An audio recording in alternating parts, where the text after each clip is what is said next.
ദൈവനാമത്തിന് മഹത്വം ഉണ്ടാകുമാറാകട്ടെ. ഇന്ന് രാത്രിയിലും കർത്താവിൻ്റെ വിലയേറിയ സന്നിധിയിൽ ദൈവവചന പഠനത്തിനായിട്ട് ഒരുമിച്ച് കൂടുവാൻ ദൈവം നൽകിയ സാവകാശത്തെ ഓർത്ത് സന്തോഷിക്കുന്നു, ദൈവത്തെ സ്തുതിക്കുന്നു. ഗിരിപ്രഭാഷണത്തെ അധികരിക്കുന്ന ആമുഖ പാഠങ്ങളാണ് നമ്മൾ കഴിഞ്ഞ ചില ആഴ്ചകളായിട്ട് ചിന്തിക്കുവാൻ ഇടയായിട്ട് തീർന്നുകൊണ്ടിരിക്കുന്നത്. ഈ പ്രസംഗം അതിൽ തന്നെ ഏറെ നിസ്തുല്യമാണ് എന്നുള്ളതായ കാര്യം നമ്മൾ ചിന്തിക്കുകയായിരുന്നു. കഴിഞ്ഞ 1-2 ക്ലാസ്സുകളിലായിട്ട് നാം ഈ പ്രസംഗകൻ സമാനതകളില്ലാത്ത പ്രസംഗകനാണ് എന്നുള്ളത് നമ്മൾ കാണുകയായിരുന്നു. സ്നേഹസമ്പന്നനായ പ്രസംഗകനെക്കുറിച്ച് നമ്മൾ ചില ആത്മീക പാഠങ്ങൾ ചിന്തിക്കുകയുണ്ടായി. ഈ ചിന്തയിലൂടെയൊക്കെ നമ്മൾ കടന്നു പോകുമ്പോൾ പ്രസംഗം പറയാൻ നിയോഗം ലഭിച്ചിട്ടുള്ള നമുക്ക് ആ മനോഹരമായ മാതൃക പിൻപറ്റാനുള്ളതായ വലിയ ഉത്തരവാദിത്വമുണ്ട് എന്നുള്ളത് നമ്മൾ കാണുകയായിരുന്നു. നാം പ്രാർത്ഥനയിൽ ഓർത്തതുപോലെ നാം അനുഭവിക്കുന്ന സ്നേഹം വളരെ നിസ്തുല്യമായിട്ടുള്ള സ്നേഹമാണ്. അതിൻ്റെ വിശദാംശങ്ങൾ നമ്മൾ കഴിഞ്ഞ ദിവസങ്ങളിൽ ഓർക്കുകയുണ്ടായി. അതുകൊണ്ട് നാം പ്രസംഗം പറയുമ്പോൾ, മറ്റുള്ളവരെ ശുശ്രൂഷിക്കുമ്പോൾ ആരെ ശുശ്രൂഷിക്കുന്നുവോ അവരോടുള്ളതായ ആഴമേറിയ സ്നേഹത്തിലാണ് അത് ചെയ്യേണ്ടിയിരിക്കുന്നത് എന്ന കാര്യം നമ്മൾ വിശദമായിട്ട് ഓർക്കുകയായിരുന്നു. പ്രസംഗത്തിൻ്റെ ഒരു പ്രത്യേകത കൂടി നമ്മുടെ ഈ പഠനത്തിൽ ചിന്തിക്കുകയാണ്. അത് ഞാൻ കഴിഞ്ഞ ക്ലാസ്സിൽ ഒടുവിൽ സൂചിപ്പിച്ചായിരുന്നു. മനസ്സലിവുള്ള പ്രസംഗകനെയാണ് നമുക്ക് ഈ പ്രസംഗത്തിൻ്റെ പിമ്പിൽ കാണുവാനായിട്ട് സാധിക്കുന്നത്. കഴിഞ്ഞ ക്ലാസ്സിൽ ഞാൻ ഈ പ്രസംഗം കഴിഞ്ഞ ശേഷം മനസ്സലിവോടെ കർത്താവ് ചെയ്ത ചില കാര്യങ്ങൾ 8-ാം അധ്യായത്തിലുണ്ട് എന്ന് പറഞ്ഞിരുന്നു. അത് നോക്കിക്കൊണ്ടുവരാനും പറഞ്ഞിരുന്നു. എങ്കിലും അങ്ങോട്ട് നമ്മൾ വരുന്നതിന് മുൻപ് 1-2 കാര്യങ്ങൾ ഒന്ന് ഓർപ്പിച്ചിട്ട് അങ്ങോട്ട് വരാം എന്ന് വിചാരിക്കുകയാണ്.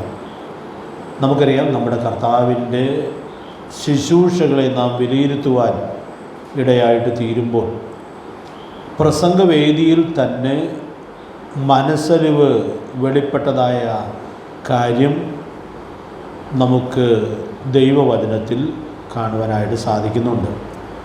അതിൽ ഒരു കാര്യം നമ്മൾ ഈ പഠനത്തിൽ ചിന്തിക്കാനും ഇടയായി തീർന്നിട്ടുണ്ട്. ഒത്തിരി ആഴ്ചകൾക്ക് മുമ്പാണ് ചിന്തിച്ചത്. നിങ്ങളുടെ ഓർമ്മയിൽ തങ്ങി നിൽക്കുന്നുണ്ടോ എന്നെനിക്കറിയാൻ പാടില്ല. മത്തായി സുവിശേഷം 9-ാം അധ്യായത്തിൻ്റെ 36-38 വാക്യങ്ങൾ നമ്മൾ വളരെ വിശദമായിട്ട് ധ്യാനിക്കുകയുണ്ടായി. വായിക്കേണ്ട, നമ്മൾ ചില ക്ലാസ്സുകളിലായിട്ട് വായിക്കുകയും വിശദീകരിക്കുകയൊക്കെ ചെയ്തതായ കാര്യമാണ്. അവിടെ ആരെ കണ്ടാണ് കർത്താവ് മനസ്സലിഞ്ഞത്, ഏതായിരുന്നു വിഷയം എന്നുള്ളത് ഓർക്കണ്ടോ? പുരുഷാരത്തെ ഇടയനില്ലാത്ത ആടുകളെ പോലെ, അടുത്ത 2 വാക്ക്, കുഴഞ്ഞവരും ചിന്നിയവരുമായിട്ട് കണ്ട് നമ്മുടെ കർത്താവ് മനസ്സലിഞ്ഞു എന്നുള്ളത് നമുക്ക് ഇവിടെ ഉൾക്കൊള്ളുവാനായിട്ട് സാധിക്കുന്നുണ്ട്. അതിനെക്കുറിച്ച് ഞാൻ വിശദീകരണങ്ങളൊന്നും പറയുന്നില്ല. ധാരാളം വിശദീകരണങ്ങൾ നമ്മൾ ചിന്തിക്കുവാൻ ഇടയായിട്ട് തീർന്നതാണ്. ഇവിടെ കർത്താവ്, നല്ല ഇടയനായ കർത്താവിൻ്റെ മനസ്സലിവുള്ള ഹൃദയം നമുക്ക് കാണുവാനായിട്ട് സാധിക്കുന്നുണ്ട്. അതൊരു മനോഹരമായിട്ടുള്ള മാതൃകയായിട്ടാണ് ഇരിക്കുന്നത്. കർത്താവ് ഇടയ ശുശ്രൂഷ ഏൽപ്പിക്കുന്ന ആളുകളും ആരെ ശുശ്രൂഷിക്കുന്നുവോ അവരോട് സ്നേഹത്തോടും മനസ്സലിവോടും കൂടി വർത്തിക്കുവാൻ കഴിയേണ്ടിയിരിക്കുന്നു എന്നുള്ളതായ പാഠം നമുക്ക് അവിടെ ഉൾക്കൊള്ളാനായിട്ട് സാധിക്കുന്നുണ്ട്. വിശദാംശങ്ങൾ നമ്മൾ നേരത്തെ ചിന്തിച്ചതാണ് എന്നുള്ളതുകൊണ്ട് കൂടുതൽ വിശദാംശങ്ങളിലേക്ക് ഞാൻ പോകുന്നില്ല. മറ്റൊരു വേദഭാഗം ഞാൻ ഓർപ്പിക്കണം എന്ന് ആഗ്രഹിക്കുകയാണ്. മത്തായി സുവിശേഷം 15-ാം അധ്യായത്തിൻ്റെ 32-33 വാക്യങ്ങൾ നമ്മൾ വായിക്കുമ്പോൾ അവിടെ നമ്മുടെ കർത്താവിൻ്റെ മനസ്സലിവ് നമുക്ക് കാണുവാനായിട്ട് സാധിക്കുന്നുണ്ട്. ആ വാക്യം നമുക്കൊന്ന് വായിക്കാം. മത്തായി സുവിശേഷം 15-ാം അധ്യായത്തിൻ്റെ 32-33 വാക്യങ്ങൾ. ഈ പുരുഷാരം ഇപ്പോൾ 3 നാളായി എന്നോടുകൂടെ പാർക്കുന്നു. അവർക്ക് ഭക്ഷിപ്പാൻ ഒന്നുമില്ലായതുകൊണ്ട് അവരെക്കുറിച്ച് എനിക്ക് മനസ്സലിവ് തോന്നുന്നു. അവരെ പട്ടിണിയെ വിട്ടയപ്പാൻ മനസ്സുമില്ല. അവർ വഴിയിൽ വെച്ച് തളർന്നു പോയേക്കും എന്ന് പറഞ്ഞു. ശിഷ്യന്മാർ അവരോട്, ഇത്ര വലിയ പുരുഷാരത്തിന് തൃപ്തി വരുത്തുവാൻ മതിയായ അപ്പം ഈ കാട്ടിൽ നമുക്ക് എവിടെ നിന്ന് എന്ന് പറഞ്ഞു. ഈ വേദഭാഗത്ത് ഈ വാക്യങ്ങളിൽ നമ്മുടെ കർത്താവിൻ്റെ മനസ്സലിവ് വെളിപ്പെട്ട വ്യത്യസ്തമായൊരു തലം നമ്മൾ കാണുകയാണ്. ആദ്യം നമ്മൾ കണ്ട വേദഭാഗത്ത് അവരുടെ ആത്മീകമായ അരക്ഷിതാവസ്ഥ കണ്ടാണ് കർത്താവ് മനസ്സലിഞ്ഞത് എന്ന് നാം കാണുന്നുണ്ട്. ഇടയിലില്ലാത്ത ആടുകളെ പോലെ കുഴഞ്ഞവരും ചിന്നിയവരുമായി കണ്ട് മനസ്സലിഞ്ഞു എന്ന് നാം കാണുകയാണ്.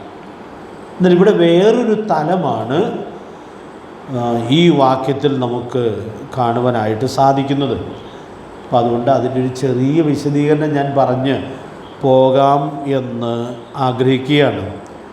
ഇവിടെ ഒരുപക്ഷെ ഭൗതികം എന്ന് തോന്നാകുന്ന ചില വിഷയങ്ങളുടെ മുമ്പിലാണ് കർത്താവ് ഈ ജനത്തോട് മനസ്സലിഞ്ഞതായി നമ്മൾ കാണുന്നത്. ഞാനിന്ന് പോലെ ഈ വാക്യങ്ങളിലൂടെ കടന്നു പോകുമ്പോൾ നമ്മുടെ കർത്താവിൻ്റെ ശുശ്രൂഷകൾ എത്രയോ ബൃഹത്തായതായിരുന്നു എന്നുള്ളതായ കാര്യം ഓർക്കാനിടയായിട്ട് തീർന്നു. അതിൻ്റെ ഒരു ചെറിയ ചിന്ത നമുക്ക് ലഭിച്ചാൽ അത് അതിൽ തന്നെ ഒരു അത്ഭുതമായിട്ടാണ് ഇരിക്കുന്നത്. വലിയ പുരുഷാരം എത്ര ദിവസമായി കർത്താവിനോടുകൂടെ പാർക്കുന്നു എന്ന് അവിടെ വായിക്കുന്നത് ഓർക്കുന്നു. 3 ദിവസമായിട്ട് വലിയ പുരുഷാരം കർത്താവിനോട് കൂടെ പാർക്കയായിരുന്നു എന്ന് നാം ഇവിടെ കാണുകയാണ്. കാര്യം കർത്താവിൻ്റെ അടുക്കൽ വരികയും വചനം കേൾക്കാതിരിക്കുകയും ഒക്കെ ചെയ്തതായ ഒരു കൂട്ടത്തെക്കുറിച്ച് കർത്താവ് വേദനപ്പെടുകയും അവരെ കുറ്റപ്പെടുത്തുകയും ഒക്കെ ചെയ്യുന്ന കാര്യം നമ്മൾ വായിക്കുന്നുണ്ട്. പക്ഷേ നമ്മുടെ കർത്താവിനെ കേൾക്കേണ്ടതിനു വേണ്ടി വലിയ പുരുഷാരം ദിവസങ്ങൾ കർത്താവിനോടുകൂടെ പാർത്ത് അവനിൽ നിന്ന് വചനം കേട്ടുകൊണ്ടിരുന്നു എന്നുള്ളത് നമുക്കിവിടെ വായിക്കാനായിട്ട് സാധിക്കുകയാണ്. ഇവരവിടെ താമസത്തിലുള്ള വേറെ ക്രമീകരണമൊന്നും ഉണ്ടായിരുന്നതായിട്ട് നമ്മൾ കാണുന്നില്ല. ഒരു 3 ദിവസത്തെ ക്യാമ്പൊക്കെ നടത്തുകയാണെങ്കിൽ എന്തോരം ക്രമീകരണങ്ങൾ ചെയ്താലാണ് അങ്ങനെ അവർക്ക് താമസിക്കാനായിട്ട് കഴിയുക. ഇവിടെ കുറച്ചാളുകളൊന്നും അല്ലായിരുന്നു. താഴെയുള്ള സംഭവം പ്രസിദ്ധമായൊരു സംഭവമാണ്. കർത്താവ് 7 അപ്പം കുറേ മീനും കൊണ്ട് എത്ര പേരെയാണ് പോഷിപ്പിച്ചത്? 4000 പേരെ. അപ്പോൾ വലിയൊരു പുരുഷാരം കർത്താവിനോട് കൂടെ ദിവസങ്ങളായിട്ട് പാർത്തിരുന്നു എന്നുള്ളതായ കാര്യം നമുക്ക് ഉൾക്കൊള്ളാനായിട്ട് സാധിക്കുകയാണ്. അവരിൽ കുറച്ച് പേരൊക്കെ അപ്പം ആഗ്രഹിച്ച് വന്ന ആളുകളും ഒക്കെ ഉണ്ടായിരുന്നു കാണാം. കാരണം അത് കർത്താവ് യോഹന്നാന്റെ സുവിശേഷം 6-ാം അധ്യായത്തിൻ്റെ 15-ാമത്തെ വാക്യത്തിൽ എടുത്ത് പറയുന്നതായിട്ട് നമുക്ക് കാണുവാനായിട്ട് സാധിക്കുന്നുണ്ട്. 5 അപ്പം കൊണ്ട് 5000 പേരെ പോഷിപ്പിച്ച ശേഷം കർത്താവിനെ അന്വേഷിച്ച് ആളുകൾ കർത്താവിൻ്റെ പിന്നാലെ ചെല്ലുന്ന സാഹചര്യമൊക്കെ നമുക്കവിടെ വായിക്കുവാനായിട്ട് സാധിക്കുന്നുണ്ട്. അപ്പോൾ വന്ന എല്ലാവരും വചനം കേൾക്കാൻ വന്നവരാകണമെന്നില്ല. എന്നാൽ ഇവിടെ ബഹുഭൂരിപക്ഷം ആ നിലയിൽ വചനത്തോടുള്ളതായ വലിയ ആർത്തിയോടെ വരാനിടയായിട്ട് തീർന്നു എന്നുള്ളതായ കാര്യം നമുക്കിവിടെ കാണാനായിട്ട് സാധിക്കുകയാണ്. ഇവർക്ക് ആഹാരം പോയി കഴിക്കാൻ സൗകര്യമുള്ളൊരു സ്ഥലമായിരുന്നില്ല. ഞാൻ ഇന്ന് വായിച്ചപ്പോൾ അതിലൊരു വാക്ക് പ്രത്യേകിച്ച് ശ്രദ്ധിച്ചു. ശിഷ്യന്മാർ പറഞ്ഞൊരു വാക്ക് ഓർക്കുന്നുണ്ട്. ഇവരെവിടെയായിരുന്നു ആണെന്നാണ് ശിഷ്യന്മാർ പറയുന്നത്? ഈ കാട്ടിലാണ്. അപ്പോൾ അങ്ങനെ ഒത്തിരി ആളുകളില്ലാത്ത, മറ്റ് സൗകര്യങ്ങളില്ലാത്തതായ ഒരു സ്ഥലത്ത് അവർ ഒരുമിച്ചായിരിക്കുന്നു എന്നുള്ളത് നമുക്ക് ഇവിടെ കാണുവാനായിട്ട് സാധിക്കുകയാണ്. എന്ന് പറഞ്ഞാൽ ഇവർക്ക് തനിയെ പോയി ഭക്ഷണം കഴിക്കാനൊന്നും സൗകര്യമില്ലാത്തതായ ഒരു സ്ഥാനത്ത് ആയിരുന്നു എന്നുള്ളത് നമ്മൾ കാണുകയാണ്. അപ്പോൾ ഈ സാഹചര്യത്തിൽ നാം കാണുന്നതായ പ്രത്യേകത ഞാൻ ഓർപ്പിക്കാനിടയായിട്ട് തീർന്നത്, ഇവർ വളരെ ക്ഷീണിതരാണ്, ഈ ജനക്കൂട്ടം. അപ്പോൾ കർത്താവ് അവരോട് മനസ്സലിഞ്ഞ് അവർക്ക് ആഹാരം കൊടുക്കുന്നു എന്നുള്ളതാണ് നമുക്കിവിടെ ഉൾക്കൊള്ളുവാനായിട്ട് സാധിക്കുന്നത്. ശിഷ്യന്മാർ അതിനെക്കുറിച്ച് ചിന്തിക്കുന്ന പോലുമില്ല. അതൊരു അസാധ്യമായ കാര്യമായിട്ടാണ് അവരുടെ വീക്ഷണത്തിലിരിക്കുന്നത്. പക്ഷേ കർത്താവ് ഇവരെക്കുറിച്ചുള്ളതായ വലിയ കരുതലിൽ ഇവർക്ക് ആഹാരം കൊടുക്കാനായിട്ട് ഒരുങ്ങുന്നു എന്നുള്ളത് നമുക്കിവിടെ ഉൾക്കൊള്ളാനായിട്ട് സാധിക്കുകയാണ്. പ്രിയപ്പെട്ടവരെ, ഞാനൊരു വലിയ ആത്മീക സത്യം ഇവിടെ ഓർപ്പിക്കാനായിട്ട് ആഗ്രഹിക്കുന്നത്, നമ്മുടെ കർത്താവ് നമ്മുടെ എല്ലാ പ്രശ്നങ്ങളെയും അറിഞ്ഞ് മനസ്സലിയുന്നവനായ കർത്താവാണ്. ആത്മീകമായ വിഷയങ്ങൾ മാത്രമല്ല, പിന്നെയോ ഭൗതികം എന്ന് തോന്നാകുന്ന വിഷയങ്ങളിലും നമ്മുടെ കർത്താവ് മനസ്സലിയോടെ ഇടപെടുന്നു എന്നുള്ളത് നമ്മൾ കാണുകയാണ്. ഇവിടെ കാണുന്ന വളരെ പ്രധാനപ്പെട്ട ഒരു കാര്യം, മനുഷ്യൻ്റെ ഏറ്റവും പ്രധാനപ്പെട്ട ആവശ്യത്തിൻ്റെ മുമ്പിലാണ് ഈ വലിയ ജനക്കൂട്ടം ആയിരിക്കുന്നത്. അപ്പോൾ കർത്താവ് അവരോട് മനസ്സലിഞ്ഞ് അവരെ കരുതുന്നു എന്നുള്ളത് നമ്മൾ കാണുകയാണ്. എബ്രായ ലേഖനത്തിൽ ഒരു വാക്യം നിങ്ങളുടെ മനസ്സിൽ വരുന്നുണ്ടായിരിക്കും എന്ന് ഞാൻ വിചാരിക്കുന്നു. 4-ാം അധ്യായത്തിൻ്റെ 15-ാമത്തെ വാക്യത്തിൽ, നമുക്ക് നല്ല പരിചയമുള്ള വാക്യമായതുകൊണ്ട് വായിക്കണമെന്നില്ലല്ലോ, നമുക്കുള്ള മഹാപുരോഹിതൻ നമ്മുടെ ബലഹീനതകളിൽ സഹതാപം കാണിപ്പാൻ, അടുത്ത വാക്ക് എന്താണ്? കഴിയാത്തവനല്ല, പിന്നെ കഴിയുന്നവനാണ്. പ്രിയപ്പെട്ടവരെ, ഇവിടെ കർത്താവിൻ്റെ മനസ്സലിവ് വെളിപ്പെടുമ്പോൾ നമ്മുടെ കർത്താവിൻ്റെ മഹത്വം എത്രയോ മനോഹരമായി നമുക്കിവിടെ ആസ്വദിക്കുവാനായിട്ട് സാധിക്കുക. അടുത്ത വാചകം നമുക്കറിയാം, പാപം ഒഴികെ സർവത്തിലും നമുക്ക് തുല്യമായി പരീക്ഷിക്കപ്പെട്ടവനത്രേ നമുക്കുള്ളത്. അപ്പോൾ നമ്മുടെ ജീവിതത്തിൻ്റെ എല്ലാ പ്രയാസങ്ങളെയും നമ്മുടെ കർത്താവ് അറിയുന്നവനും മനസ്സറിയുന്നവനുമാണ് എന്ന് നമുക്കിവിടെ വായിക്കാനായിട്ട് മനസ്സിലാക്കാനായിട്ട് സാധിക്കുകയാണ്. ഇവിടെ നിന്നുകൊണ്ട് നമുക്ക് വിശാലമായി പല സത്യങ്ങൾ ചിന്തിക്കാം. അത് ഞാൻ നിങ്ങളുടെ സ്വാതന്ത്ര്യത്തിനായിട്ട് വിടുകയാണ്. വിശപ്പൊരു വലിയ പ്രയാസമാണ്. ഏറ്റവും വലിയ പ്രതിസന്ധി അതാണെന്നാണ് നമുക്ക് ചിന്തിക്കാനായിട്ട് സാധിക്കുന്നത്. അത് നമ്മൾ വിശകലനം ചെയ്യുകയോ തെളിയിക്കുകയോ ഒന്നും ചെയ്യേണ്ടതായ കാര്യമായിട്ട് ഇരിക്കുന്നില്ല. നമ്മുടെ കർത്താവ് ഈ പുരുഷാരത്തിൻ്റെ വിശപ്പ് അറിഞ്ഞ് മനസ്സലിവോടെ കരുതി എന്നുള്ളത് നമുക്കിവിടെ ഉൾക്കൊള്ളാനായിട്ട് സാധിക്കുകയാണ്. നമ്മുടെ കർത്താവിന് വിശപ്പറിയാമോ? നമ്മുടെ കർത്താവിന് വിശപ്പറിയാം. കാരണം മത്തായി സുവിശേഷം 4-ാം അധ്യായത്തിൽ നമ്മുടെ കർത്താവ് പരീക്ഷിക്കപ്പെടുന്നതായ സാഹചര്യത്തിൽ നമുക്കത് വായിക്കാനായിട്ട് സാധിക്കുന്നുണ്ട്. അവന് വിശന്നു. അപ്പോൾ വിശപ്പും ദാഹവും ഒക്കെ നമ്മുടെ കർത്താവിന് വളരെ കൃത്യമായിട്ട് അറിയാം. അപ്പോൾ ഈ ജനത്തിൻ്റെ വിശപ്പ്, ക്ഷീണം മനസ്സിലാക്കി കർത്താവ് മനസ്സലിയുന്നു എന്നുള്ളത് നമുക്കിവിടെ ഉൾക്കൊള്ളാനായിട്ട് സാധിക്കുകയാണ്. ഞാൻ ബാല്യത്തിൽ കേട്ടിട്ടുള്ളതായ ഒരു സംഭവം ഈ വാക്യം വായിക്കുമ്പോഴൊക്കെ എൻ്റെ മനസ്സിൽ വരാറുണ്ട്. ഞാൻ തന്നെ ധാരാളം പറഞ്ഞ് നിങ്ങൾ കേട്ടിട്ടുണ്ടായിരിക്കും എന്ന് വിചാരിക്കുകയാണ്. പുനലൂർ ഭാഗത്ത് ജീവിച്ചിരുന്ന ഒരു ദൈവദാസൻ, അദ്ദേഹത്തെ ഞാൻ കണ്ടിട്ടില്ല, എൻ്റെ പിതാവൊക്കെ പറഞ്ഞു കേട്ടിട്ടുള്ളതായ ഒരു ദൈവദാസനാണ്. അദ്ദേഹം ബസ്സിൽ യാത്ര ചെയ്യുമ്പോൾ, ബസ് യാത്ര പോലും അത്ര സുലഭമല്ലാത്ത കാലഘട്ടത്തിൽ ബസ്സിൽ യാത്ര ചെയ്യുമ്പോൾ ഒരാൾ ഭിക്ഷ ചോദിച്ചു. ഭിക്ഷ ചോദിച്ച കൂട്ടത്തിൽ പ്രമേഹ രോഗിയാണ്, ആഹാരത്തിന് എന്തെങ്കിലും തരണമേ എന്ന് ചോദിച്ചു. അപ്പോൾ അദ്ദേഹം ഉടൻ പോക്കറ്റിൽ നിന്ന് ആഹാരം കഴിക്കാനുള്ള വക എടുത്തു കൊടുത്തു എന്നാണ് കേട്ടിട്ടുള്ളത്. കാരണം പ്രമേഹ രോഗത്തിൻ്റെ പ്രയാസവും അവരനുഭവിക്കുന്ന വിശപ്പിൻ്റെ കാഠിന്യവും ഈ ദൈവദാസന് വളരെ നന്നായിട്ടറിയാം. അപ്പം അതുകൊണ്ട് ഈ വാക്കോട് ചേർത്തപ്പോൾ തനിക്ക് കൊടുക്കാതിരിക്കാനായിട്ട് കഴിയുമായിരുന്നില്ല.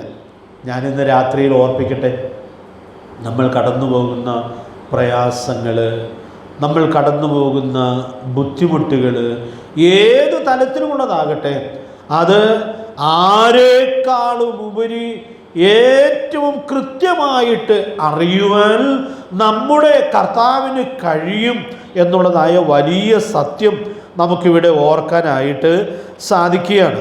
ഞാൻ 1-2 ഉദാഹരണങ്ങൾ അത് ചേർത്ത് പറയുകയാണ്.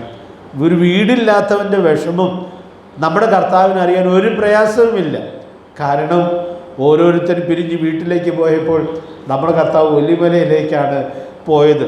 ജനിച്ചു വളർന്നൊരു വീടുണ്ടായിരിക്കാം, പക്ഷേ ആ വീട് കർത്താവിന് സ്വാതന്ത്ര്യം ഉണ്ടായിരുന്ന വീടായിരുന്നില്ല എന്നൊക്കെയാണ് അതിനെക്കുറിച്ച് വിശദീകരിക്കപ്പെടുവാൻ ഇടയായിട്ട് തീരുന്നത്. പ്രിയപ്പെട്ടവരെ, ഞാൻ ഓർപ്പിക്കാനായിട്ട് ആഗ്രഹിക്കുന്നതായ കാര്യം, ഏത് സാഹചര്യവും ഏതില്ലായ്മയുമാകട്ടെ, നമ്മുടെ കർത്താവിന് ഏറ്റവും കൃത്യമായിട്ട് അതറിയാം എന്നുള്ളതായ സത്യം നമുക്കിവിടെ ഉൾക്കൊള്ളാനായിട്ട് സാധിക്കുകയാണ്. നമ്മുടെ കർത്താവിനെക്കുറിച്ച് എന്തെല്ലാം അസത്യമായ ആരോപണങ്ങളാണ് അന്നത്തെ തലമുറയിൽ ആളുകൾ ഉന്നയിക്കുവാൻ ഇടയായിട്ട് തീർന്നത്. ഉദാഹരണങ്ങളിലേക്ക് പോകേണ്ട ആവശ്യമില്ല. കർത്താവ് ഭൂതങ്ങളെ പുറത്താക്കുമ്പോൾ മതത്തിൻ്റെ പ്രധാനപ്പെട്ട ആളുകൾ എന്താ അതിനെക്കുറിച്ച് പറഞ്ഞത്? ഇവൻ ഭൂതങ്ങളുടെ തലവനായ ബേൽസെബൂലിനെ കൊണ്ടാണ് ഭൂതങ്ങളെ പുറത്താക്കുന്നത്. അപ്പോൾ ഓർക്കണേ, നമ്മുടെ കർത്താവിൻ്റെ വിലപ്പെട്ട ശുശ്രൂഷ പോലും ആ തലമുറയിൽ തലയെടുപ്പുള്ള ആളുകൾ തെറ്റിദ്ധരിക്കാനോ അതിനെക്കുറിച്ച് ആരോപണം പറയാനോ ഇടയായിട്ട് തീർന്നു എന്നുള്ളത് നമ്മൾ കാണുകയാണ്. ശുശ്രൂഷ ഒരുപക്ഷെ ആക്ഷേപിക്കപ്പെടുമ്പോൾ, അത് കുറ്റപ്പെടുത്തപ്പെടുവാൻ ഇടയായിട്ട് തീരുമ്പോൾ, നമ്മുടെ കർത്താവിൻ്റെ ഈ അനുഭവത്തെ ഓർക്കാനിടയായിട്ട് തീർന്നാൽ ഏത് കുറ്റപ്പെടുത്തലിൻ്റെ നടുവിലും അത് അറിഞ്ഞ് നമ്മെ സഹായിക്കുവാൻ നമ്മുടെ കർത്താവ് മതിയായവനാണ് എന്നുള്ളതായ വലിയ സത്യം നമുക്കിവിടെ ഉൾക്കൊള്ളാനായിട്ട് സാധിക്കുക. എബ്രായലേഖനം 12-ാം അധ്യായത്തിൽ പരിചയമുള്ളൊരു പദപ്രയോഗം കൂടി ഞാൻ പറഞ്ഞ് മുമ്പോട്ട് പോകാം എന്ന് കരുതുകയാണ്. നിങ്ങളുടെ ഉള്ളിൽ ക്ഷീണിച്ച് മടുക്കാതിരിപ്പാൻ പാപികളാൽ തനിക്ക് നേരിട്ട ഇങ്ങനെയുള്ള വിരോധം സഹിച്ചവനെ ധ്യാനിച്ചു കൊള്ളുവിൻ. അതുകൊണ്ട് പ്രിയപ്പെട്ടവരെ, വിരോധത്തിൻ്റെ അനുഭവത്തിലൂടെ പോകുമ്പോൾ, പ്രതികൂലത്തിൻ്റെ അനുഭവത്തിലൂടെ പോകുമ്പോൾ, പ്രിയപ്പെട്ടവരെ, നമുക്ക് നമ്മുടെ കർത്താവിനെ ധ്യാനിക്കാനായിട്ട് സാധിക്കട്ടെ. നമ്മുടെ സാഹചര്യത്തെ ഏറ്റവും കൃത്യമായി അറിഞ്ഞ് നമ്മെ സഹായിക്കുവാൻ നമ്മുടെ മഹാപുരോഹിതൻ മതിയായവനാണ്. നമ്മൾ ഒടുവിൽ പാടിയതായ പാട്ട് ഞാൻ ഒത്തിരി ആസ്വദിക്കാനുള്ളതായൊരു പാട്ടാണ്. നമ്മുടെ കർത്താവ് പരിപാവനനായിട്ട് ജീവിച്ചയാളാണ്. പരിപാവനനായിട്ട് ജീവിച്ചയാളാണ്. ഈ താഴത്തെ വീട്ടിൽ താമസിക്കുമ്പോൾ പോലും ആ പാട്ട് ഞാൻ ഒത്തിരി ആസ്വദിച്ച് പാടിയിട്ടുള്ള ഓർമ്മകൾ ഇപ്പോഴും എൻ്റെ മനസ്സിൽ തങ്ങി നിൽക്കുവാൻ ഇടയായിട്ട് തീരുന്നുണ്ട്. അവിടെ ദൈവഭക്തൻ പറയുന്നത് എന്താണ്? പരിപാവനായിട്ട് ജീവിച്ചതായ കർത്താവിന് അന്ന് അവർ ഉപദ്രവിക്കുവാൻ തെറ്റിദ്ധരിക്കുവാൻ, ദുരാരോപണം പറയുവാൻ ഒക്കെ ഇടയായിട്ട് തീർന്നു എങ്കിൽ, പ്രിയപ്പെട്ടവരെ, നമുക്കെതിരാകുക എന്ന് പറയുന്നത് കേവലം സാധാരണമായിട്ടുള്ളൊരു കാര്യമായിട്ടാണ് ഇരിക്കുന്നത്. അതുകൊണ്ട് ഞാൻ ഇന്ന് രാത്രിയിൽ ഓർപ്പിക്കാനായിട്ട് ആഗ്രഹിക്കുന്നത്, നമ്മുടെ കർത്താവ് നമ്മുടെ എല്ലാ പ്രയാസങ്ങളും ഏറ്റവും കൃത്യമായിട്ട് അറിഞ്ഞ് മനസ്സലിവോടെ നമ്മെ കരുതുന്നവനാണ് എന്നുള്ളതായ വലിയ സത്യം നമുക്കിവിടെ ഓർക്കാനായിട്ട് സാധിക്കും. അതുകൊണ്ട് ഞാൻ അതിൻ്റെ അടുത്ത വാക്യം കൂടെ പറഞ്ഞ് മുമ്പോട്ട് പോകട്ടെ. ഇങ്ങനെയൊക്കെ ഉള്ള ഒരു സാഹചര്യത്തിലും നമ്മൾ ക്ഷീണിക്കാനായിട്ട് ആവശ്യമില്ല, നിരാശപ്പെടാനായിട്ട് ആവശ്യമില്ല. എബ്രായ ലേഖനം 4-ാം അധ്യായത്തിൻ്റെ 16-ാമത്തെ വാക്യത്തിൽ അത് എത്രയോ വ്യക്തമായി നമ്മെ ഓർമ്മിപ്പിക്കുക. അതുകൊണ്ട് കരുണ ലഭിപ്പാനും തത്സമയത്ത് സഹായത്തിനുള്ള കൃപ പ്രാപിപ്പാനുമായിട്ട് ധൈര്യത്തോടെ കൃപാസനത്തിന് അടുത്ത് ചെല്ലുക. അതുകൊണ്ട് പ്രിയപ്പെട്ടവരെ, നമ്മുടെ കർത്താവിൻ്റെ മനസ്സലിവ് ഏത് പ്രതിസന്ധിയുടെ നടുവിലും ഏത് പ്രയാസത്തിലും നമുക്കുണ്ട് എന്നുള്ളതായ വലിയ സത്യം നമുക്കിവിടെ ഉൾക്കൊള്ളാനായിട്ട് സാധിക്കുകയാണ്. ഒരു കാര്യം കൂടി ഞാനൊന്നങ്ങ് ഒരു സ്റ്റെപ്പ് കൂടി മുമ്പോട്ട് കടന്ന് പറയണം എന്ന് ആഗ്രഹിക്കുകയാണ്. 3 ദിവസമായതുകൊണ്ട് ഈ പുരുഷാരത്തിൽ അനേകർക്കും വിശക്കുന്നുണ്ടായിരിക്കാം, അത് കർത്താവിന് അറിയാമായിരിക്കാം. പക്ഷെ ഇവിടെ നാം അവിടെ വായിക്കുന്ന ഒരു പ്രത്യേകത നിങ്ങൾ ശ്രദ്ധിച്ചോ? കർത്താവ് പറയുകയാണ്, ഇവരെ വേണമെങ്കിൽ പൊക്കോളാൻ പറഞ്ഞാൽ അവർ പോകും. പക്ഷേ കർത്താവ് പറയുന്നത് ഒരു ഭാവി കാല ആശങ്കയാണ്. എന്താ കർത്താവ് പറയുന്നത്? ഇവര് വഴിയിൽ വെച്ച് തളർന്നു പോയേക്കും എന്ന് കർത്താവ് ശിഷ്യന്മാരോട് പറയുകയാണ്. അതെന്ത് മനോഹരമായിട്ടുള്ളൊരു സത്യമാണ്. എന്നെ അനേക വർഷങ്ങൾക്ക് മുമ്പ് ഏറെ ആശ്വസിപ്പിക്കുവാൻ ഇടയായിട്ട് തീർന്നിട്ടുള്ള ഒരു പ്രയോഗമാണിത്. കാരണം ഇവരിപ്പോൾ തളർന്നിട്ടില്ല, അടുത്ത നിമിഷത്തിൽ തളരുമോ എന്ന് ഇവർക്കറിയാൻ പാടില്ല. പക്ഷെ ആർക്കറിയാം? നമ്മുടെ കർത്താവിന് അറിയാം. അതുകൊണ്ട് പ്രിയപ്പെട്ടവരെ, ഇന്ന് നമ്മൾ സന്തോഷമായും ധൈര്യമായിട്ടും ഒക്കെ ഇരിക്കുന്നു. നാളെ എന്തൊക്കെ പ്രതിസന്ധികളിലൂടെ കടന്നു പോകേണ്ടി വരും എന്നുള്ളത് നമുക്ക് ആർക്കും അറിയാൻ പാടില്ല, അടുത്ത ജോഡ് നമുക്കറിയാൻ പാടില്ല. പക്ഷേ നമ്മുടെ കർത്താവിൻ്റെ മഹത്വം നമുക്കിവിടെ ഓർക്കാനായിട്ട് സാധിക്കും. ഈ പുരുഷാരത്തെ ഇങ്ങനെ പറഞ്ഞയച്ചാൽ അവർ വഴിയിൽ വെച്ച് തളർന്നു പോയേക്കും എന്ന് കർത്താവ് ഇവിടെ വെളിപ്പെടുത്തുകയാണ്. നാളെ നമ്മൾ അഭിമുഖീകരിക്കാൻ പോകുന്ന പ്രശ്നങ്ങളെ നമുക്കറിയാൻ പാടില്ലെങ്കിലും നമ്മുടെ യജമാനന് വളരെ കൃത്യമായിട്ട് അറിയാം. അതുകൊണ്ട് പ്രിയപ്പെട്ടവരെ, ഞാനിന്ന് രാത്രിയിൽ ഓർപ്പിക്കാനായിട്ട് ആഗ്രഹിക്കുന്നതായ കാര്യം, നമ്മൾ നാളെയെക്കുറിച്ചും ആശങ്കപ്പെടാനായിട്ട് ആവശ്യമില്ല, വിചാരപ്പെടാനായിട്ട് ആവശ്യമില്ല. വിചാരപ്പെടേണ്ടെന്ന് കർത്താവ് പ്രത്യേകിച്ച് നമ്മൾ പഠിക്കാൻ പോകുന്നതായ പ്രസംഗത്തിൽ പറയുന്നുണ്ടല്ലോ. ഈ പ്രസംഗത്തിലെ ഏറ്റവും മുഖ്യമായൊരു വിഷയം അതാണ്. ഒന്നിനെക്കുറിച്ചും വിചാരപ്പെടരുത് എന്നുള്ളതായ കാര്യം, ആ കൽപ്പന കർത്താവ് വളരെ വിശദമായിട്ട് ഗിരിപ്രഭാഷണത്തിൽ പഠിപ്പിക്കുന്നുണ്ട് എന്നുള്ളതായ കാര്യം നമുക്കിവിടെ കാണാനായിട്ട് സാധിക്കുക. അതിൻ്റെ വിശദാംശങ്ങളിലേക്ക് നമുക്ക് പിന്നീട് വരാം എന്ന് ഞാൻ വിചാരിക്കുന്നു. അപ്പോൾ നമ്മുടെ കർത്താവ് മനസ്സലിവോടെ വർത്തിക്കുന്നവനാണ് എന്നുള്ളതായ കാര്യം നമുക്കിവിടെ ഉൾക്കൊള്ളാൻ സാധിക്കട്ടെ. നമ്മുടെ കർത്താവ് കാലത്തിന് അതീതനാണ് എന്നുള്ളത് കൊണ്ട് ഇന്നിൻ്റെ പ്രശ്നങ്ങൾ അറിയാം, നാളെയുടെ പ്രശ്നങ്ങൾ അറിയാം. എല്ലാ പ്രശ്നങ്ങളും അറിഞ്ഞ് നമുക്ക് തത്സമയത്തുള്ള സഹായം നൽകുവാൻ നമ്മുടെ കർത്താവ് മതിയായവനായിരിക്കുന്നു എന്നുള്ളതായ വലിയ സത്യം നമുക്കിവിടെ ഉൾക്കൊള്ളാനായിട്ട് സാധിക്കുകയാണ്. കർത്താവ് നമ്മെ സഹായിക്കട്ടെ. അപ്പോൾ ഇവിടെ കർത്താവ് ഈ അപ്പം വർദ്ധിപ്പിച്ച് അവർക്ക് ആഹാരം കൊടുത്ത് പറഞ്ഞയക്കുമ്പോൾ 104-ാം സങ്കീർത്തനത്തിലെ ഒരു വാക്യം എൻ്റെ മനസ്സിൽ വരാനിടയായിട്ട് തീർന്നു.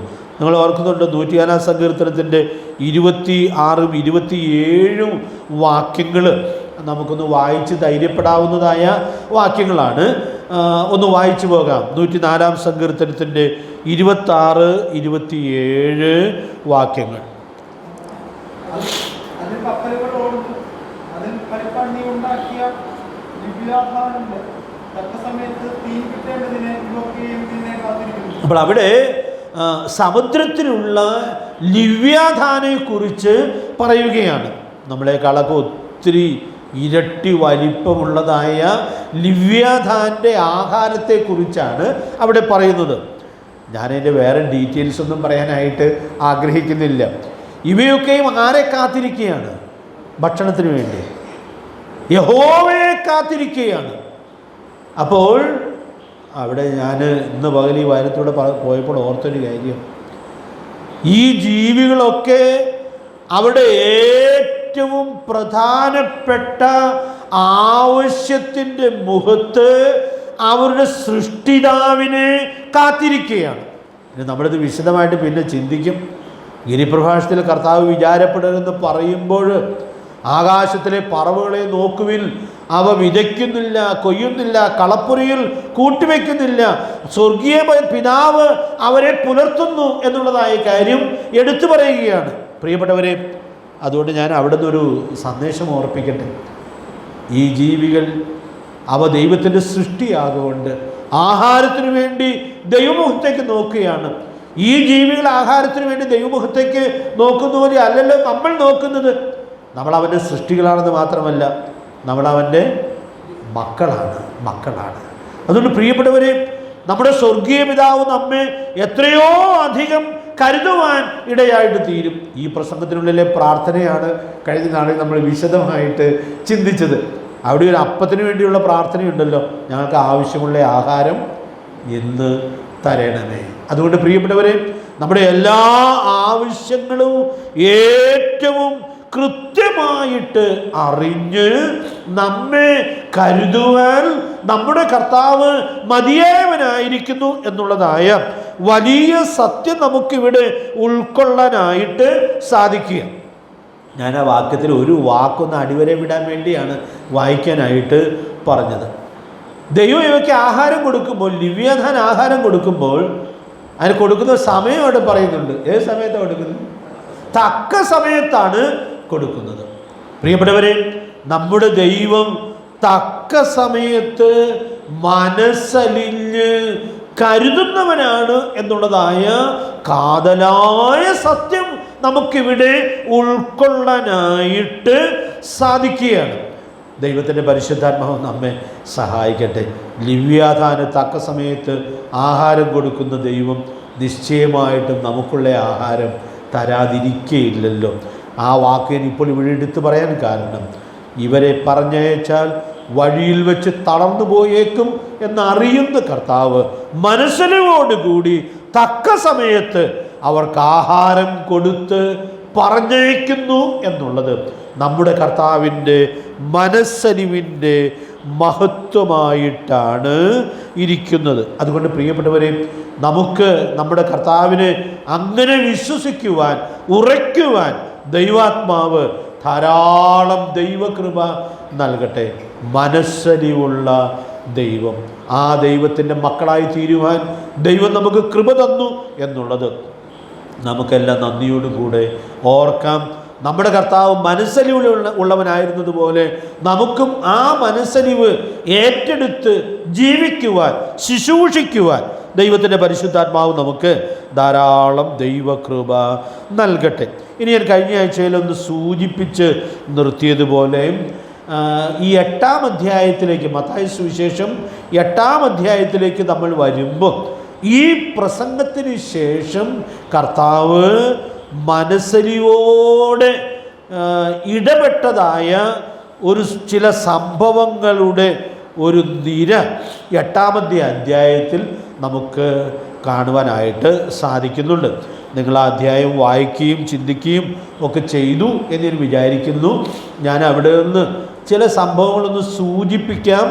നമ്മുടെ കർത്താവിൻ്റെ മനസ്സലിവ് ഏതൊക്കെ തലങ്ങളിലേക്ക് വ്യാപിക്കുന്നതാണ് എന്നുള്ളതായ വലിയ സത്യവും നമ്മൾ അവിടെ നിന്ന് പൊതുവെ ഓർത്ത് പോകണം എന്നാണ് ആഗ്രഹിക്കുന്നത്.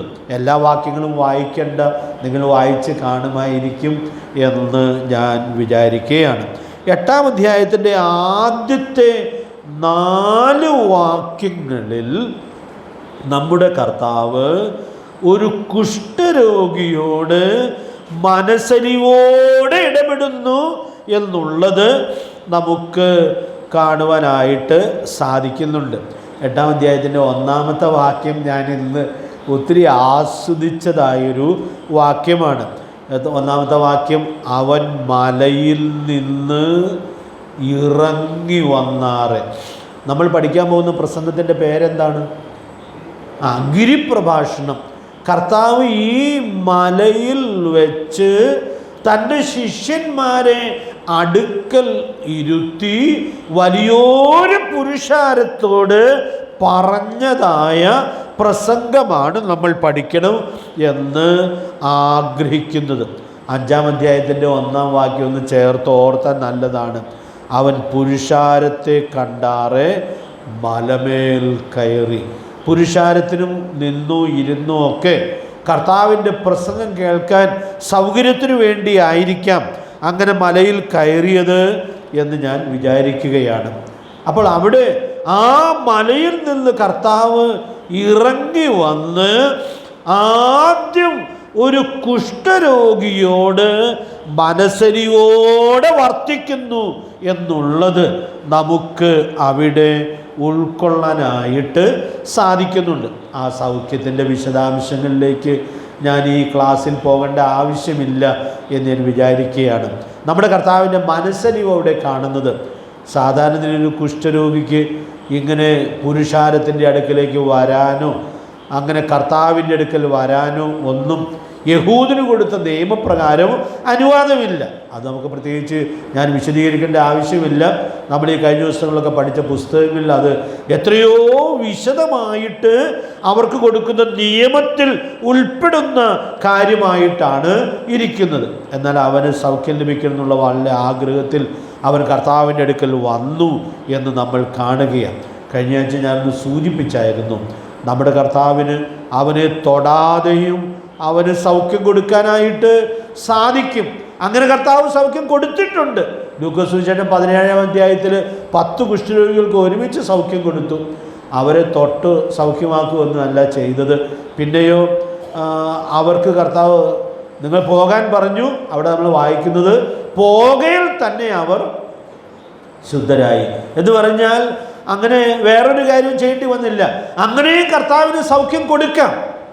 പക്ഷേ ഇവിടെ മനസ്സലിവോടെ കർത്താവ് അവനെ തൊട്ട് സൗഖ്യം കൊടുക്കുകയായിരുന്നു. നമ്മൾ കഴിഞ്ഞ ചില വർഷങ്ങൾക്ക് മുമ്പ് ഈ കൊറോണയുടെ ബുദ്ധിമുട്ടിലൂടെ കടന്നു പോയപ്പോൾ അങ്ങനെ തൊടാൻ പാടില്ല, അടുക്കാൻ പാടില്ല, സംസർഗം പാടില്ല എന്നൊക്കെയുള്ളതായ ഒത്തിരി നിയമങ്ങളൊക്കെ ഉണ്ടായിരുന്നല്ലോ. അന്നേരം ആ നാളുകളിലൊക്കെ എണ്ണപ്പെട്ട ചില വാർത്തകളാണ്. ചില രോഗികൾ വന്ന് ഡോക്ടറോട് എന്നെ ഒന്ന് തൊടാമോ എന്ന് ഒക്കെ ചോദിച്ച രംഗങ്ങളും വാർത്തകളും ഒക്കെ നമ്മളന്ന് കേൾക്കുവാൻ ഇടയായിട്ട് തീർന്നു. കാരണം രോഗം ഒരു മനുഷ്യനെ സമൂഹത്തിൽ നിന്നും ഒറ്റപ്പെടുത്തുവാൻ ഇടയായിട്ട് തീരുമ്പോൾ ആ രോഗി അനുഭവിക്കുന്ന വേദനയും ഒറ്റപ്പെടലിൻ്റെ വിഷമങ്ങളും എത്രയോ അധികമാണ് എന്നുള്ളത് നമുക്ക് സാമാന്യ നിലയിൽ ഉൾക്കൊള്ളാനായിട്ട് സാധിക്കുകയാണ്. കാരണം അങ്ങനെയൊക്കെയുള്ള രോഗങ്ങൾ വരുമ്പോൾ സ്വന്തം വീട്ടുകാർ പോലും അകന്നു നിൽക്കുന്ന അവസ്ഥയിലേക്ക് എത്തിച്ചേരുന്നു എന്നുള്ളത് നാം കഴിഞ്ഞ നാളിലൊക്കെ കാണുവാനും ഇടയായിട്ട് തീർന്നതാണ്. പ്രിയപ്പെട്ടവരെ, ഞാൻ ഇന്ന് രാത്രി ഓർപ്പിക്കട്ടെ, നമ്മുടെ കർത്താവ് തൊടാൻ സമൂഹം അനുവദിക്കാത്ത, യഹൂദന്റെ നിയമം അനുവദിക്കാത്ത ഈ കുഷ്ഠരോഗിയെ തൊട്ട് സൗഖ്യമാക്കി. ഞാൻ ഇന്ന് രാത്രിയിൽ ഞാൻ ഉൾക്കൊള്ളുന്ന ഒരു പ്രചോദനം ഓർപ്പിക്കുകയാണ്. ഒരുപക്ഷെ രോഗം കൊണ്ടോ മറ്റ് കാരണങ്ങൾ കൊണ്ടോ ആളുകൾ നമ്മിൽ നിന്ന് അകന്ന് നിൽക്കുവാൻ ഇടയായിട്ട് തീരുന്ന സാഹചര്യത്തിലും നമ്മുടെ കർത്താവ് മനസ്സലിവോടുകൂടി നമ്മുടെ അടുക്കൽ വരും എന്ന് മാത്രമല്ല, അവൻ നമ്മെ തുടരുമെങ്കിൽ തൊടും, തൊട്ട് ആശ്വസിപ്പിക്കണമെങ്കിൽ ആശ്വസിപ്പിക്കുവാൻ ഇടയായിട്ട് തീരും. നമ്മുടെ കർത്താവിൻ്റെ മനസ്സലിവിൻ്റെ മഹത്വം നമുക്കിവിടെ ഉൾക്കൊള്ളാനായിട്ട് സാധിക്കുക. എൻ്റെ മനസ്സിലേക്ക് 2 തിമോഥെയോസ് 4-ാം അധ്യായം ഓടി വരികയാണ്. അവിടെ പൗലോസ് പറയുന്നത്, എല്ലാവരും എന്നെ കൈവിട്ടു, എല്ലാവരും കൈവിട്ടു. പ്രിയപ്പെട്ടവരെ, ചിലരുടെയൊക്കെ പേരവിടെ എടുത്ത് പറയുന്നുണ്ട്. അപ്പോൾ ആ ദൈവദാസൻ അനുഭവിച്ച വേദനകൾ എത്രയോ അധികമായിരുന്നു. എല്ലാവരും കൈവിട്ടു. പക്ഷേ പൗലോസിന് ധൈര്യത്തോടെ പറയാനൊരു കാര്യമുണ്ട്, കർത്താവ് എനിക്ക് തുണ നിന്നു. നമ്മുടെ കർത്താവ് തുണ നിൽക്കുന്നവനാണ്.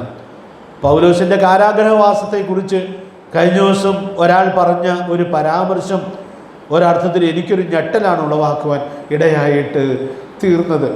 ഒരു ദേവദാസൻ തൻ്റെ വായനശേഷം പറഞ്ഞതാണെന്നാണ് പറയുന്നത്. കർത്താവിൻ്റെ കല്ലറയിൽ പോയി നിന്നിട്ട് പ്രത്യേകിച്ച് ഒത്തിരി വികാരഭേദമൊന്നും തോന്നിയില്ല. പക്ഷേ പൗലോസ് കിടന്ന കാരാഗ്രഹത്തിൽ പോയി നിന്നിട്ട് ആ ദൈവദാസൻ പൊട്ടിക്കരഞ്ഞു എന്നാണ് പറയുന്നത്.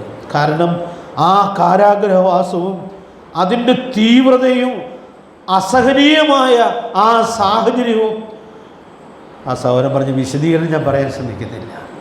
പ്രിയപ്പെട്ടവരെ, നമുക്ക് വിശദീകരിക്കാൻ കഴിയുന്നതിനും ഏറ്റവും അപ്പുറമായതിനുള്ളതായ വളരെ കഠിനമായ കാരാഗ്രഹവാസത്തിൻ്റെ നടുവിലാണ് ആ ദൈവദാസൻ തിരുവെഴുത്തുകൾ എഴുതി അവസാനിപ്പിക്കുവാൻ ഇടയായിട്ട് തീരുന്നത്. അപ്പോൾ അങ്ങനെയൊരു സാഹചര്യത്തിൽ കർത്താവ് എനിക്ക് തുണ നിന്നു എന്ന് പൗലോസ് പറയുമ്പോൾ താൻ അനുഭവിക്കുന്ന ആശ്വാസം, ആ സാന്നിധ്യത്തിൻ്റെ ആശ്വാസം അതെത്രയോ അധികമാണ്, എത്രയോ അധികമാണ്.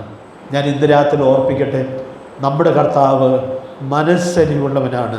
ഈ പ്രസംഗം കഴിഞ്ഞ് ആ മലയിൽ നിന്ന് ഇറങ്ങി വന്ന് ഈ കുഷ്ഠരോഗിയെ തൊട്ട് സൗഖ്യമാക്കി അവനോടുള്ള സ്നേഹം വെളിപ്പെടുത്തുന്നു എന്നുള്ളത് നമുക്ക് ഓർക്കാനായിട്ട് സാധിക്കും. അതുകൊണ്ട് എല്ലാവരും മാറി നിൽക്കുന്നു എന്ന് തോന്നുന്ന സാഹചര്യത്തിലും നമ്മുടെ കർത്താവ് കൂടെ ഇരുന്ന് ആശ്വസിപ്പിക്കുന്നവനും ധൈര്യപ്പെടുത്തുന്നവനുമാണ് എന്നുള്ളതായ വലിയ സത്യം ഇവിടെ ഉൾക്കൊണ്ട് നമ്മുടെ കർത്താവിനോട് പറ്റിച്ചേർന്നിരിക്കുവാൻ കർത്താവ് നമ്മെ സഹായിക്കട്ടെ.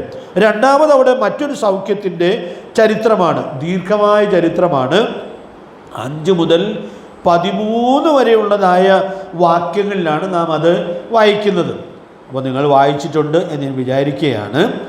ശതാധിപൻ്റെ ബാല്യക്കാരന് ലഭിച്ച അതിശയകരമായ സൗഖ്യം ദൈവാത്മാവ് അവിടെ രേഖപ്പെടുത്തുകയാണ്.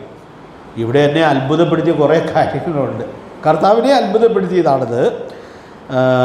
ശതാധിപന് പ്രിയനായ ഒരു ബാല്യക്കാരൻ. ഞാൻ 2-3 ആഴ്ചയായിട്ട് ഈ കാര്യം ഇങ്ങനെ ഇടയ്ക്കിടയ്ക്ക് ഓർക്കാറുണ്ട്. ശതാധിപൻ്റെ ജോലിക്കാരനാണ് ഇവൻ. അപ്പോൾ ഈ ശതാധിപന് പക്ഷേ ഈ ബാല്യക്കാരൻ എത്രയോ പ്രിയമുള്ളവനാണ്. ഞാൻ ഈ ദിവസങ്ങളിൽ നമ്മൾ കർത്താവിൻ്റെ ദാസന്മാരാണ് എന്നുള്ളതായ കാര്യം മാളികമുറിലെ പ്രസംഗത്തോട് ചേർത്ത് ഇങ്ങനെ ചിന്തിക്കുകയും രാമകലത്തെ സൺഡേ സ്കൂൾ ക്ലാസ്സിൽ അത് പഠിപ്പിക്കാനൊക്കെ ശ്രമിക്കുകയും ചെയ്യുന്നുണ്ട്. കർത്താവിൻ്റെ ദാസന്മാരാണ് നാം. പ്രിയപ്പെട്ടവരെ, ഇവിടെ ഈ ശതാധിപനൊരു മനുഷ്യനാണ്. പക്ഷേ ഈ ശതാധിപന് ഈ ബാല്യക്കാരൻ എത്രയോ പ്രിയപ്പെട്ടവരായിരുന്നു എന്നുള്ളത് നമ്മൾ കാണുകയാണ്. ഇവിടെ നമുക്കൊരു ആശ്വാസത്തിൻ്റെ ദൂതുണ്ട്. നമ്മുടെ യജമാനന് പ്രിയപ്പെട്ടവരായിരിക്കുവാൻ ദൈവാത്മാവ് നമുക്ക് കൃപ നൽകട്ടെ.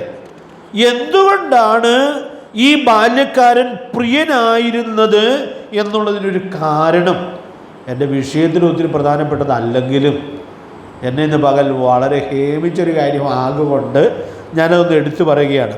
9-ാമത്തെ വാക്യം നമുക്കൊന്ന് വായിക്കാം. 9-ാമത്തെ വാക്യം വായിച്ചു കഴിയുമ്പോൾ നമുക്ക് തോന്നും ഈ ശതാധിപന് ഇവൻ മാത്രമല്ല പ്രിയപ്പെട്ടവനായിരുന്നത്.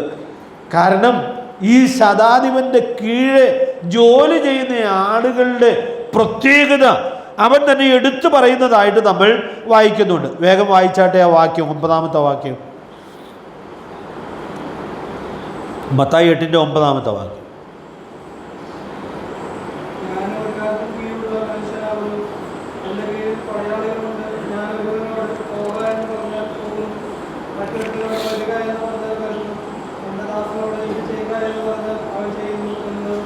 അപ്പോൾ അവിടെ കാണുന്നൊരു കാര്യം, തൻ്റെ കീഴെയുള്ള ആളുകളെ കുറിച്ച് ഈ ശതാധിപൻ പറയുന്നതായ മനോഹരമായിട്ടുള്ളതായൊരു സാക്ഷ്യമുണ്ട്. എന്താ? ഒരുവനോട് പോകാമെന്ന് പറഞ്ഞാൽ അവൻ പോകുന്നു, വരാൻ പറഞ്ഞാൽ വരുന്നു, എൻ്റെ ദാസനോട് ഇത് ചെയ്യുക എന്ന് പറഞ്ഞാൽ അവൻ ചെയ്യുന്നു. ഇത് കർത്താവിനോടാണ് അവൻ പറയുന്നത്. അപ്പോൾ ഈ ശതാധിപൻ്റെ ബാല്യക്കാർ, അവൻ്റെ കീഴിലുള്ള ആളുകൾ എത്ര നല്ല നിലയിലാണ് അവരുടെ ഉത്തരവാദിത്വം നിർവഹിച്ചത് എന്നുള്ളത് നമ്മൾ കാണുകയാണ്. അവിടെ ചെറിയ ദൂതി ഞാൻ പറയട്ടെ. ഈ ബാല്യക്കാരന് ഇത്ര പ്രിയപ്പെട്ടവനായി തീർന്നതിൻ്റെ കാരണം എന്തായിരിക്കാം? എന്തു പറഞ്ഞാലും അനുസരിക്കുന്ന ബാല്യക്കാരൻ. അതുകൊണ്ട് ഞാൻ പറഞ്ഞത്, ഇവ മാത്രമായിരിക്കില്ല, ഈ ശതാധിപൻ്റെ കീഴിലുള്ള ആളുകളെല്ലാം ഇങ്ങനെ പ്രിയപ്പെട്ടവരായിരിക്കും എന്നൊരു വിചാരിക്കുകയാണ്. ഞാൻ ഈ വായനത്തിന് മുമ്പിൽ ഓർത്തൊരു കാര്യമുണ്ട്. ഒരു ശതാധിപന് പ്രിയപ്പെട്ടവനായിരിക്കുന്നതിനേക്കാൾ എത്രയോ ശ്രേഷ്ഠമാണ് നമ്മുടെ സ്വർഗീയ പിതാവിന് പ്രിയപ്പെട്ടവരായിട്ട് ജീവിക്കുക എന്നുള്ളത്. എഫെസ്യർ 5-ാം അധ്യായത്തിലെ 1-ാം വാക്യം നിങ്ങളുടെ ഓർമ്മയിൽ വരണ്ടോ? ആകയാൽ പ്രിയമക്കളെന്ന പോലെ ദൈവത്തെ അനുകരിപ്പൻ. അതുകൊണ്ട് പ്രിയ ദൈവമക്കളെ, ഞാൻ ഇന്ന് രാത്രിയിൽ ഓർപ്പിക്കട്ടെ, നമുക്ക് അനുസരണത്തിൻ്റെ പാതയിൽ നമ്മുടെ കർത്താവിന് ഏറ്റവും പ്രിയപ്പെട്ടവരായിട്ട് ജീവിക്കാനുള്ള വലിയ പദവി സ്വർഗത്തിലെ ദൈവം നമുക്ക് തന്നിട്ടുണ്ട്. അനുസരണത്തിൻ്റെ മഹത്വം. ഇതനുസരിക്കുന്ന യാഗത്തെക്കാളും ശ്രദ്ധിക്കുന്നത് മുട്ടാടുകളുടെ മേധസ്സിനേക്കാളും നല്ലത്. ഇവിടെ ചില കാര്യങ്ങളോട് പറയാനായിട്ടുണ്ട്, അത് അടുത്ത ക്ലാസ്സിൽ പറയാമെന്ന് ഞാൻ വിചാരിക്കുന്നു. ഇവിടെ ഞാൻ പൗലോസിൻ്റെ ഒരു വാക്ക്, നമുക്കറിയാവുന്ന ഒരു വാക്ക് ചേർത്ത് പറഞ്ഞു നിർത്തട്ടെ. പ്രവൃത്തി 26-19 വാക്യം. അഗ്രിപ്പാവിൻ്റെ മുമ്പിൽ എന്ന് പറയുന്നൊരു സാക്ഷ്യമാണ്. അഗ്രിപ്പാവെ, ഞാൻ ഇന്നയോളം സ്വർഗീയ ദർശനത്തിന് അനുസരണക്കേട് കാണിച്ചിട്ടില്ല. അതുകൊണ്ട് പൗലോസ് ഞാൻ കർത്താവിൻ്റെ ദാസനാണെന്ന് ഓരോ ലേഖനങ്ങളുടെയും തുടക്കത്തിൽ എഴുതുമ്പോൾ കർത്താവിൻ്റെ ഏറ്റവും പ്രിയപ്പെട്ട ദാസനായിരുന്നുകൊണ്ടാണ് ആ വാക്കുകൾ കുറിക്കുവാൻ ഇടയായിട്ട് തീരുന്നത്. ഇന്ന് രാത്രിയിൽ നമ്മുടെ യജമാനൻ പറയുന്നത് എല്ലാം അനുസരിക്കുവാൻ, അതിൽ വലിയ സമർപ്പണത്തിലേക്ക് ദൈവം നമ്മെ നയിക്കട്ടെ. അതുകൊണ്ട് ഈ ശതാധിപന് വേദന എടുക്കുമ്പോൾ, ശതാധിപൻ്റെ ബാല്യക്കാരന് വേദന എടുക്കുമ്പോൾ, ആ വേദന ആർക്കും എടുക്കുന്നുണ്ട്? ശതാധിപനും എടുക്കുന്നുണ്ട്. അതുകൊണ്ട് നാം കർത്താവിന് പ്രിയരാണെങ്കിൽ നമ്മുടെ വേദന നമ്മുടെ കർത്താവിൻ്റെയും വേദനയായിരിക്കും. ഈ അധ്യായത്തിലാണ്, അങ്ങോട്ട് നമുക്ക് വരാൻ പറ്റിയില്ല, അടുത്ത ആഴ്ച വരാം. നമ്മുടെ വേദനകളെ അവൻ ചുമന്നു എന്നുള്ള പ്രവചനം നിവൃത്തിയാക്കപ്പെട്ട കാര്യം മത്തായി സുവിശേഷം 8-ാം അധ്യായത്തിലാണ് ദൈവാത്മാവ് രേഖപ്പെടുത്തുന്നത്. അതുകൊണ്ട് നമ്മുടെ വേദനകൾ എന്തുമാകട്ടെ, നമ്മുടെ പ്രയാസങ്ങൾ എന്തുമാകട്ടെ, ആരോടും പറയാൻ പറ്റാത്ത പ്രയാസങ്ങളുമാകട്ടെ, നമ്മുടെ എല്ലാ പ്രയാസങ്ങളും പറയാനും നമ്മോട് മനസ്സലിഞ്ഞ് നമ്മെ ആശ്വസിപ്പിക്കുവാനും നമ്മുടെ കർത്താവ് മതിയായവനാണ്. ആ വലിയ ഉൾക്കാഴ്ച ഏറ്റെടുത്ത് ഓരോ ദിവസവും ജീവിക്കാം. നമുക്കും മറ്റുള്ളവരോട് മനസ്സലിവുള്ളവരായിട്ട് ജീവിക്കാം. ദൈവാത്മാവ് അതിനായിട്ട് നമ്മെ ഒരുക്കട്ടെ. മനസ്സലിവുള്ള പ്രസംഗം. ചില വാക്കുകൾ കൂടി പറയാനായിട്ടുണ്ട്, അതിനടുത്ത ക്ലാസ്സിൽ പറയാമെന്ന് വിചാരിക്കുന്നു. കർത്താവ് നമ്മെ സഹായിക്കട്ടെ. നമ്മുടെ കർത്താവിൻ്റെ മഹത്വം കൂടുതൽ നമ്മൾ മനസ്സിലാക്കുമ്പോഴും നമ്മുടെ പ്രാണപ്രിയനെ ആസ്വദിച്ച് ജീവിക്കുവാൻ ദൈവാത്മാവ് നമ്മുടെ ഹൃദയങ്ങളെ ഒരുക്കട്ടെ. കർത്താവിൻ്റെ വിലയേറിയ നാമം വാഴ്ത്തപ്പെടുമാറാകട്ടെ.